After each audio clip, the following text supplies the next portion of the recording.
मित्रांनो, मी बऱ्याचदा नवरा बायकोच्या केसमध्ये नवऱ्याकडून ऐकलं आहे की जेलमध्ये जाईन पण बायकोला पोटगी देणार नाही. पण मित्रांनो, खरंच तुरुंगात गेल्यावर पोटगी देण्यापासून सुटका मिळते का? बऱ्याच जणांना असंच वाटतं की पोटगी थकवायची, जेलमध्ये जायचं, थोडे दिवस जेलमध्ये राहिलं की पोटगी माफ. पण मित्रांनो, जेलमध्ये गेल्यावर खरंच पोटगी द्यावी लागत नाही का? तर मित्रांनो, आजच्या व्हिडिओमध्ये आपण याविषयीचीच संपूर्ण माहिती पाहणार आहोत. नमस्कार मित्रांनो, मी नितीन स्वागत करतो तुमचं आपल्या एका नवीन व्हिडिओमध्ये. मित्रांनो, व्हिडिओ शेवटपर्यंत स्किप न करता पहा आणि चॅनलवरती नवीन असाल तर चॅनलला सबस्क्राईब करायला अजिबात विसरू नका. चला तर मग सुरू करूयात.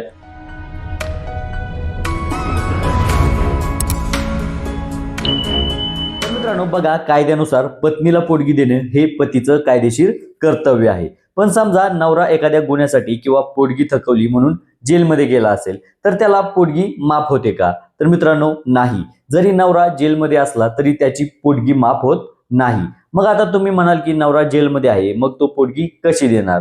तर जरी नवरा जेलमध्ये असला तरी जर त्याच्या नावावर कोणतीही मालमत्ता असेल, जसे की घर, जमीन, गाडी किंवा बँक बॅलन्स, तर अशा मालमत्तेवर जप्ती आणून पोटगी वसूल करता येते. यामध्ये फक्त पत्नीला कोर्टात पतीची मालमत्ता जप्त करून तिची थकीत पोटगीची रक्कम वसूल करून द्यावी म्हणून असा एक अर्ज करावा लागतो. मग कोर्ट त्या पतीच्या मालमत्तेवर जप्ती आणून पत्नीला पोटगी वसूल करून देऊ शकते.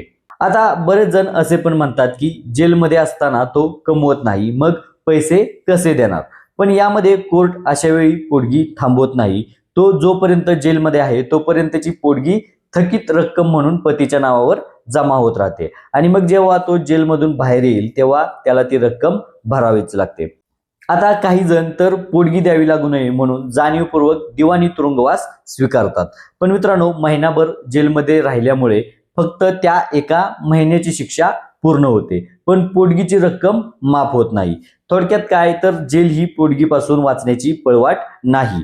कायदा हा पीडित महिला आणि मुलांच्या संरक्षणासाठी नेहमी तयार असतो आणि हिंदू विवाह कायदा आणि इतर कायद्याच्या तरतुदीनुसार पत्नी आणि मुलांच्या भरण पोषणाची जबाबदारी ही प्राथमिक असते. नवरा गुन्हेगार ठरला म्हणून त्याच्या कुटुंबाला उपाशी ठेवण्याचा अधिकार त्याला मिळत नाही. पण समजा त्याच्या नावावर कोणतीही संपत्ती नाही किंवा तो जेलमध्ये असल्याने सध्या काही कमवू शकत नाही, हे कोर्ट मान्य करू शकते. पण याचा अर्थ त्याची जबाबदारी संपली असा होत नाही. तो जितके महिने किंवा वर्ष जेलमध्ये असेल तितक्या काळाची पोटगीची रक्कम थकीत म्हणून जमा होत राहते. तो जेव्हा जेलमधून बाहेर येईल आणि कमवायला लागेल तेव्हा त्याला थकीत पोटगीची रक्कम द्यावीच लागते.